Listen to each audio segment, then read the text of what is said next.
تو میرے محترم بزرگوں اور دوستو، اللہ کی طرف سے قبولیت کے اور انعامات کے جتنے وعدے ہیں وہ سب کے سب ایمان بالغیب پر ہیں۔ ایک نشانی بھی اگر نظر آ جائے تو نہ کسی کی اس کے بعد توبہ قبول ہوتی ہے، نہ کسی کا ایمان قبول ہوتا ہے۔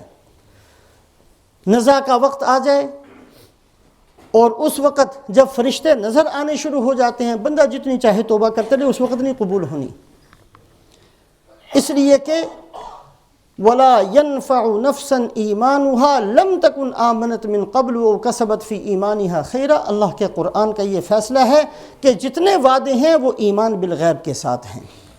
ایمان بالغیب کہتے کس کو ہیں؟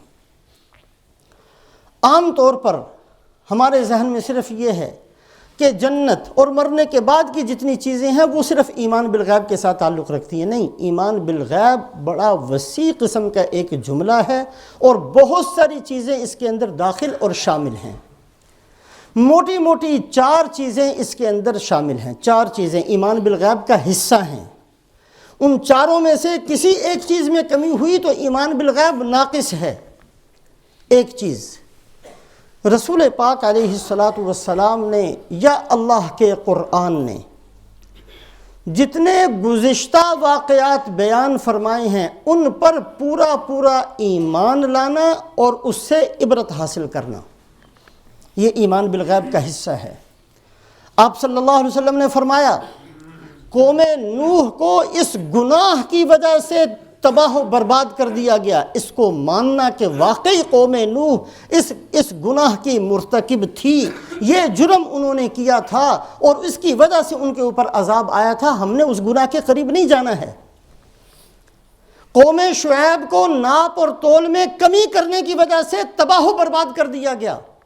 ایمان بالغیب کا تقاضا یہ ہے کہ ہم یہ سمجھ کر کہ واقعتاً اللہ کے نزدیک ناپ تول میں کمی کرنا اتنا بڑا جرم ہے کہ اس پر اللہ تحس نحس فرما دیا کرتے ہیں، یہ گناہ میں نے نہیں کرنا۔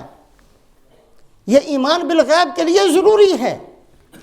اسی طریقے سے اس بات کو ماننا کہ قوم لوط کو زمین سے اٹھا کر آسمانوں تک لے جایا گیا اور اوندا کر کے ان کو پھینک دیا گیا اور اوپر سے پتھروں کی بارش کر دی گئی، اس لیے کہ وہ بے حیا قوم تھی، ہم نے اس بے حیائی کے قریب نہیں جانا ہے۔ ایمان بالغیب کا ایک حصہ یہ ہے کہ جو واقعات ہو چکے اللہ نے خبر دی، اللہ کے نبی صلی اللہ علیہ وسلم نے خبر دی، ان واقعات کو اس انداز سے ماننا کہ ان میں سے کسی گناہ کے قریب ہم نہیں جائیں گے، اس لیے کہ یہ گناہ وہ ہے جس نے بڑی بڑی طاقتور قوموں کو، بڑی بڑی عقل مند قوموں کو، بہت بڑے لوگوں کو دنیا سے ختم اور تباہ و برباد کر دیا۔ ہم نے یہ گناہ نہیں کرنا۔ قوم عاد اتنی مضبوط اور اتنی طاقتور قوم تھی کہ ان میں سے ایک آدمی 2 انگلیوں سے کھجور کا درخت اکھیڑ دیا کرتا تھا۔ کہاں چلی گئی وہ قوم؟ کہاں چلا گیا قارون جس کے خزانے اتنے تھے، جس کی چابیاں اٹھانے کے لیے جماعت چاہیے تھی؟ کہاں گیا وہ خبیث فرعون جو خدائی کا دعوے دار تھا؟ کہاں چلی گئی وہ قوم سمود جو پہاڑوں کو تراش کر بازار اور گھر بنا لیا؟ کہاں چلے گئے؟ ان کے گناہوں نے ان کا نام و نشان مٹا دیا، ان کے گناہوں نے ان کی نسلوں کو ختم کر دیا، ان کے گناہوں نے ان کو زمین سے نیست و نابود کر دیا۔ ہم نے اے اللہ ان گناہوں کے قریب نہیں جانا۔ یہ ایمان بالغیب کے لیے ضروری ہے۔ اگر کسی بندے کے اندر یہ بات نہیں ہے تو اس کا ایمان بالغیب ناقص ہے۔ ایمان بالغیب یہ نہیں کہ صرف جنت کو مان لے اور جہنم کو مان لے اور چپ کر کے جو چاہیں کرتے رہیں، اس کا نام نہیں ہے ایمان بالغیب۔ ایمان بالغیب 4 چیزوں پر مشتمل ہے۔ ایک حصہ اس کا یہ ضروری ہے کہ آدمی گزشتہ واقعات جو اللہ اور اللہ کے نبی صلی اللہ علیہ وسلم نے بیان کیے ان کو اس انداز سے مانے کہ ان میں سے کسی گناہ کے قریب نہ جائے، اور اگر ہو جائے تو توبہ استغفار کرے۔ توبہ استغفار کا دروازہ تو اللہ نے کھلا ہوا ہے۔ دوسرا ایمان بالغیب کا حصہ، جو آنے والے واقعات بیان کیے گئے ہیں، جو پیشین گوئیاں فرمائی گئی ہیں، جو خبریں دی گئی ہیں، ان میں سے کسی فتنے کا اپنے آپ کو حصہ نہ بنانا۔ حضور صلی اللہ علیہ وسلم نے یہ فرمایا، اذا اتخذ الفیء دولا والامانۃ مغنما والزکاۃ مغرما وتعلم لغیر الدین. بہت سی نشانیاں بتائیں کہ ایک وقت ایسا آئے گا لوگ زکوٰۃ کو مصیبت سمجھیں گے، لوگ قرضہ لے کر واپس نہیں کریں گے، لوگ اجتماعی پیسے کو اپنی باپ کی جاگیر سمجھیں گے، لوگ دین سیکھیں گے لیکن اللہ کی رضا کے لیے نہیں سیکھیں گے، لوگ مسجدوں کے اندر شور شرابہ کریں گے، لوگ نااہل لوگوں کو اپنا سردار تسلیم کریں گے، لوگ بڑی کثرت سے شراب پئیں گے، بیچیں گے.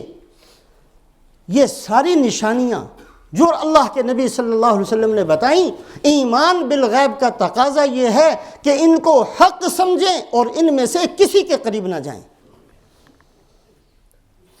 آپ صلی اللہ علیہ وسلم نے جن فتنوں کی خبر دی ہے وہ فتنے یقیناً آئیں گے، لیکن ہم نے اس کا حصہ نہیں بننا ہے. آپ صلی اللہ علیہ وسلم نے جو یہ فرمایا کہ ایسا وقت آئے گا کہ آدمی صبح کو اٹھے گا، رات کو ایمان والا تھا، صبح اٹھے گا تو کافر بن چکا ہوگا، دن گزارے گا، رات آئے گی تو کافر بن چکا ہوگا. یبیع دینہ بعرض من الدنیا، اپنے دین کو چند ٹکوں کے بدلے میں بیچتا پھرے گا. دین فار سیل، میرا ایمان فار سیل، جو چاہے خرید لے مجھ سے. دکان پر آدمی بیٹھا ہے، جب چاہے جھوٹ بلوا لیا جائے، جب چاہے اس سے جھوٹی قسم کھلوا لی جائے، جب چاہے اس سے جو چاہے کروا لیا جائے. یہ ایمان کا بیچنا ہے.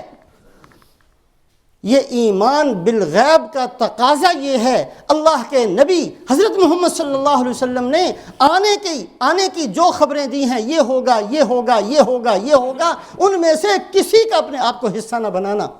یہ ایمان بالغیب کے لیے ضروری ہے.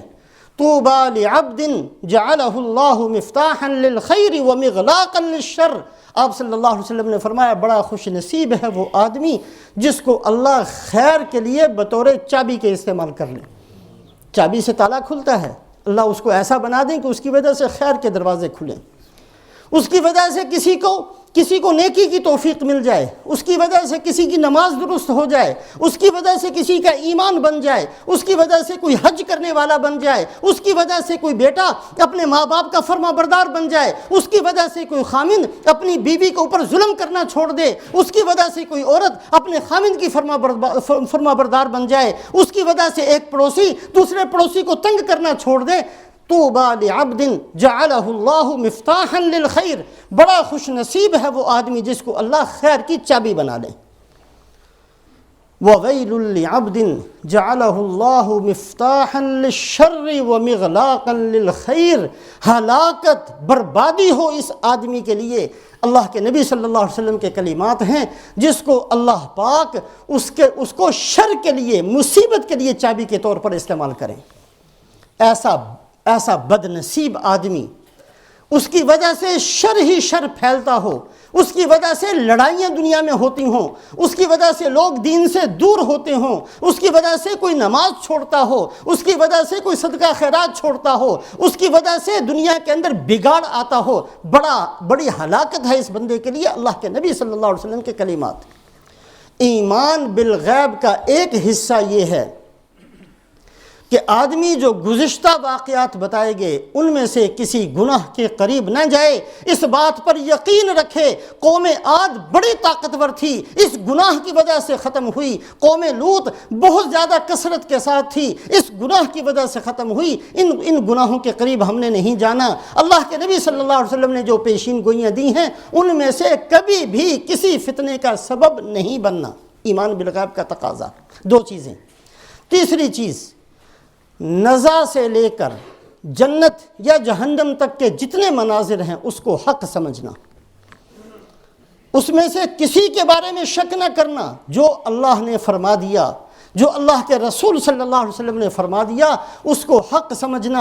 موت کے وقت کیا منظر ہوتا ہے، قبر میں کیا منظر ہوتا ہے، قبر میں سوال کیسے ہوتا ہے، قبر سے اٹھنا کیسے ہوگا، میدان حشر کی مصیبت کیسے ہوگی، میدان حشر کے مناظر کیسے ہوں گے. اس وقت ایک آدمی اپنے باپ سے بھاگے گا، اپنی بیوی سے بھاگے گا، اپنی اولاد سے بھاگے گا. اس وقت ایک آدمی سب کو دینے کے لیے تیار ہے، اللہ سب کو جہنم میں پھینک دے مجھے بچا لے. یہ سارے منظر ہیں جو حشر کے ہیں، جو اللہ نے قرآن میں بیان کیے ہیں. ان کو حق سمجھنا.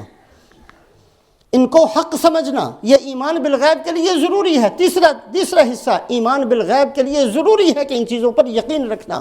اور چوتھی چیز اعمال پر جو وعدے ہیں، جس عمل پر جو وعدہ اللہ نے فرمایا، اللہ کے نبی صلی اللہ علیہ وسلم نے فرمایا، اس پر یقین کرنا۔ اللہ فرماتے ہیں ان الصلاۃ تنہی عن الفحشاء والمنکر، نماز روکتی ہے بے حیائی اور برائی سے۔ یقین کرنا کہ اگر ہمارے اندر برائی ہے، بے حیائی کے کام ہیں، تو ہمیں نماز ٹھیک کرنی چاہیے، ہم سے یہ چیز ختم ہو جائے گی۔ اللہ کے نبی صلی اللہ علیہ وسلم نے فرمایا زکوٰۃ دو گے تمہارا مال پاک ہو جائے گا، اس پر یقین کرنا۔ حضور صلی اللہ علیہ وسلم نے فرمایا جو آدمی سورہ واقعہ پڑھ کر سوئے گا فاقہ اس کے قریب نہیں پہنچے گا۔ یقین کرنا اس بات پر۔ یہ تو ممکن ہے کہ ایک آدمی ملینئر نہیں بلینئر ہو اور بھوکا مر جائے، ممکن ہے۔ شیخ سعدی رحمۃ اللہ نے قصہ لکھا، بادشاہ تھا، بڑا شوق سوار تھا اس کو ہیرے جواہرات سونے چاندی اکٹھا کرنے کا۔ ایک خاص اس نے خزانہ بنایا جس کے اندر سب کچھ اکٹھا کرتا اور کبھی کبھی دیکھنے کے لیے جاتا۔ ایک دن شوق چڑھا، گیا، تالا کھولا، اندر چلا گیا، کسی نے باہر سے تالا لگا دیا اور لوگ اس کو تلاش کرتے رہے۔ کسی کے دماغ میں بھی یہ نہیں آیا کہ وہاں بھی دیکھ لیا جائے، لوگ سمجھے پتہ نہیں بادشاہ کہاں چلا گیا۔ اندر ہی بھوکا پیاسا مر گیا۔ سونے کا ڈھیر بھی تھا، چاندی کا ڈھیر بھی تھا، ہیرے بھی تھے، جواہرات بھی تھے، سب کچھ وہاں موجود تھا، روٹی نہیں تھی۔ کہتا مر گیا کہ کاش اس کی بجائے روٹی ہوتی، میں اپنے آپ کو تو بچا لیتا۔ سب کچھ ہوتے ہوئے مر گیا، لیکن یہ ناممکن ہے کہ ایک آدمی سورہ واقعہ پڑھے اور فاقے سے دنیا سے چلا جائے، نہیں ہو سکتا۔ اللہ کے نبی صلی اللہ علیہ وسلم نے خبر دی ہے۔ حضرت عبداللہ ابن مسعود رضی اللہ تعالیٰ عنہ صحابی ہیں، بیٹیاں تھیں، جوان بیٹیاں، انتقال کا وقت قریب آیا۔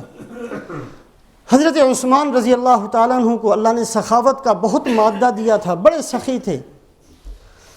تو حضرت عثمان رضی اللہ تعالیٰ عنہ تشریف لے گئے اور بہت بڑا ایک ہدیہ ساتھ لے کر گئے۔ دل کے اندر یہ نیت تھی ان کا انتقال ہو جائے گا، بچیاں ہیں اکیلی رہ جائیں گی ان کی زندگی میں، تاکہ بچیاں یہ نہ سمجھیں کہ ہمیں صدقہ خیرات دیا ہے، ان کی زندگی میں ہی ان کو دے دیتا ہوں، دے کر پھر دنیا سے چلے جائیں گے۔